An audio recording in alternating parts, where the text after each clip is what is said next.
Hi friends, Siddharth again. Today I am making a video on recession and layoffs in Germany because I myself faced this situation some 3 years back when Corona was knocking the door and I could not join my first job just because of this Corona thing and the consequent layoffs.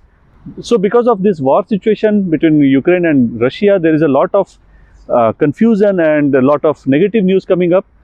I'll give my opinion on how do we handle this situation. Stay tuned.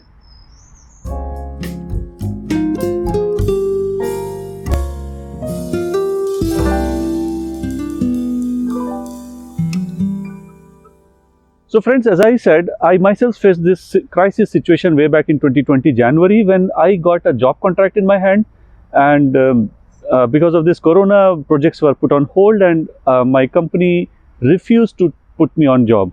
So that was definitely a very tough situation, very unpleasant situation. Now I learned a lot from this circumstances, and I want you people to please don't make these mistakes that I did, and I will explain you how I handled the situation, and I'll give you my opinion on these circumstances. Now friends, I have to put a disclaimer here because this is a kind of a sensitive issue.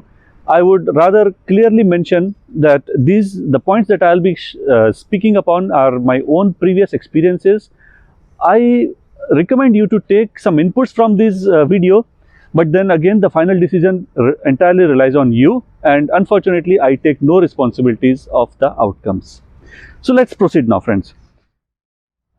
As I learned from my experience, there are definitely a lot of chances of recession and lot of chances of layoffs, and there is definitely kind of uncertainty in the environment these days.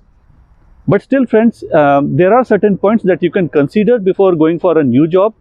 Let's say if you are on job seekers visa and you're searching for a job, or you are in your home country like India or any other country, and you are applying for jobs in Germany, and you're still worried whether I should really apply for jobs in Germany or not. So friends, these points may help you decide which companies are safer than others, and there may be lesser probability of layoffs and firing. Now again, there may be, I'm speaking, I once again want to repeat, there is no such responsibility that I can take. These views, the opinions that I'm mentioning are my own personal experiences. Now before going further friends, I give you a realistic scenario how the things actually work out. Let's say if you have bought a new mobile, 8 GB mobile with a very high-end processor, and things are working perfectly fine, and it's almost 2 years now, and now you think that you are going a little short of resources. Your mobile is getting a little slower, or it's going short of memory. So what is the first thing that you will do? So probably you will be uninstalling or deleting some of the apps so the mobile keeps functioning well.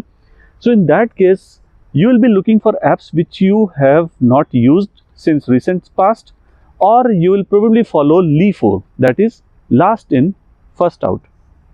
So this is the thing that happens in companies as well. In case there is a tight situation wherein company has to maybe reconsider or restructure the overall structure, then they will probably look for people who are least used, who are, let's say, less an asset to the company but more a liability to the company, and those who are recently onboarded. So now friends, if you are recently onboarded in a company, there is nothing that you can do. If the company follows LIFO, there is absolutely nothing in your hands. You just can't do anything. You only pray to the God that you are not in the hit list. But the other parameter, that is the asset and liability to the company, here is something that you can improve drastically, and you can ensure your employability in that company. So for these reasons, I would suggest you a few points that you should always consider to ensure your employment in the firm. So now coming back to the main topic of the video friends, my tips regarding finding jobs in recession times or in inflation times, and trying to keep yourself employed all the times.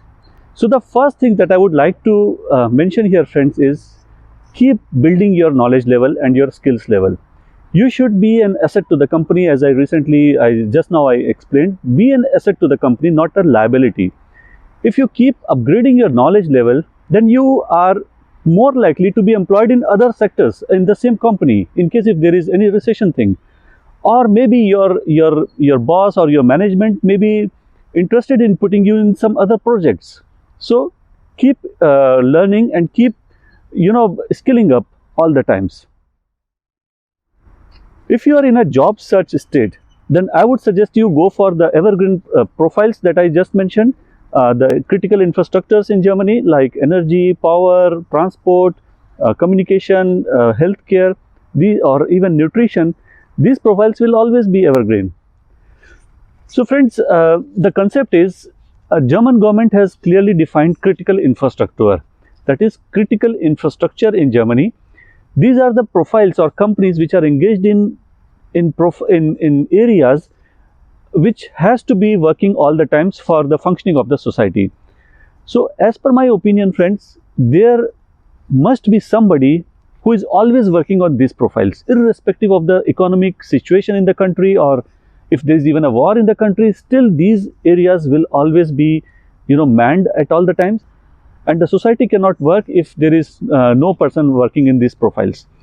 So in my opinion, friends, if you have a choice of job, or if you have a choice of companies, I'm of the opinion that these companies may be a safe play for you. So now, friends, which these companies are? So friends, there are 10 industries which German government says are most critical for the functioning of the society. I'll spell out each and every one. Now these includes many one which are in the administrative areas or in the government areas like police, for example, which definitely you and I cannot apply for. But still, friends, there are many profiles like let's say energy, healthcare, telecommunication, nutrition, water supplies, transport, etc. So these are the profiles which are evergreen profiles. I mean, somebody must be working on these profiles at all the times. So let me explain you in detail how this critical infrastructure works like. Let's say if there is a critical war situation in a country or critical recession situation in a country, people will keep eating bread, people will keep drinking milk, and people will keep buying toilet paper. So the companies which are engaged in producing milk or bread or toilet paper will always be in business. Likewise, let's say uh, in such situation, people will probably not want to buy software games, video games, or maybe people will postpone their plan to go for a vacation trip to another country. So those companies which are in these profiles may be having a tough time because they will be having less customers and less business. So what I want to point out, friends, is the profiles which are evergreen, like nutrition, like healthcare. Yeah, healthcare is one of them. Even if in worst case scenarios, healthcare is something which will always be there. People will probably stop going to cinema, but will definitely keep going to hospitals. So these profiles are known as evergreen profiles. They are recession proof profiles. So in case if you get a chance to have a job in such companies, there are a lot of chances that your job is safer as compared to the other companies. I also suggest you, friends, be flexible and be open to onboard a company which is in some other profile. What I mean to say is, I'll give you my own example. I was previously working as IT security manager in a aircraft manufacturing industry in India. And when I came to Germany, I was as a consultant in a security company because I'm an IT security expert, by the way. And presently, I'm working as IT auditor in healthcare industry. So I served in aircraft manufacturing industry. I served as a consultant in a consultancy company, and I am working in a healthcare industry. Keep yourself flexible for such companies. Don't stick to one particular company only. Let's say if I were very strict that I will work only in manufacturing industry, then probably I would have been narrowing my own prospects. So be open for new companies as well. Another tip, if you are searching a job in Germany, then I would suggest you be open for various profiles and various titles. Go for the skills in the job, not for the job titles. So my tip on this aspect is, friends, always look for job skills. What are the skill sets required in the profile, in the job description? And I normally used to ignore the job title, because job title is after all only a title. I mean, you will be judged based on your profile and your skills only, not on the basis of your present or future job titles.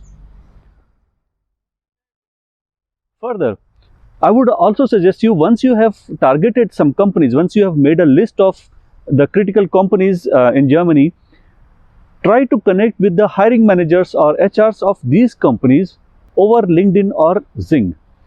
Now, this is especially helpful, friends, because once you establish a connection with these guys and you fortunately get a chance to get interviewed by them, it gives kind of a personal Verbindung or interconnection between you and the hiring manager, which definitely assists you in the longer run. So try to find out the managers or hiring people on LinkedIn or Xing. Now Xing, again, I always recommend, because Xing is a German product and these people are more and less dedicated towards their own products. Vocal for local, as it's commonly known as. So try to search these guys on Xing and LinkedIn and connect with them.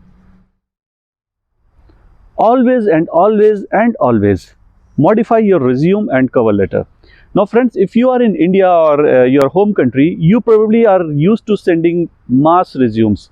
That is, sending one resume, or making one resume and sending to as many as possible. This does not work in Germany. You have to modify your resume as per the requirements on the job descriptions and put some keywords from job description in your resume as well. That's very important, friends. Now, apart from that, even for me, cover letter was kind of a burden, because cover letter is an additional thing that you have to modify, and it takes around 30 minutes for every job application then. But unfortunately, friends, it is a mandatory thing. You have to send a cover letter. These both things, resume and cover letter, I have introduced in my previous videos. Please have a look at it and make your resume in German template. Although it may be in English language only, but always use German template and not the commonly used profiles templates like on various websites. I won't take the name of those websites, but always and always make your resume in German template only. Be open to relocate and be open to switch over to a new place in Germany. Don't restrict yourself to a particular city only. Let's say if I have some relatives or friends in Berlin, I should not restrict myself to Berlin only. I always mentioned that I am absolutely 100% ready to relocate to any new place in Germany. This is very important, friends, because many jobs this is very important, friends, because many job profiles have requirements that you need to relocate to a new location. Of course, in most of the cases, they will be giving you a relocation assistance as well, including money and some accommodation as well. But you have to clearly mention this in cover letter or in resume. In addition to this, there is one more point. Be open to do the travel also. Let's say that is in German known as Dienstreise, that is service trips. So you should clearly mention that you are up to 60 or 70% open to traveling for the official purposes as well. This is a very important point, friends, and a very strong point, because I see many people who are not ready to do Dienstreise, that is official trips. This is the area where you can win over other candidates. The second last tip is learn German. You can just run away from this language, friends, but I strongly recommend, please show your readiness to learn German. At least start with it and keep your hiring manager or your existing manager, in case if you are already on job, keep them informed that you are learning German and you are absolutely ready to grasp it. This is another point, friends, because last year during Corona times, I remember there was an instance wherein a company was taken over or acquired by another big company, and the big company clearly mentioned a criteria that German speakers will be onboarded to the new company, others may please go. So these are unfortunate instances, but it happened in front of my eyes. Therefore, I always recommend you, if you are not fluent in German, at least start learning it. It's very important, friends, because you are, after all, in a German society. You have to learn it. There is no escape route. And the last tip from my side is, friends, subscribe to my channel, because I keep giving you tips on your future professionals. So this was all from my side, friends. I hope you like this video. If you have any comments or queries, please feel free to post them on YouTube comments. And I strongly recommend you, please subscribe to my channel and stay tuned. See you and bye-bye.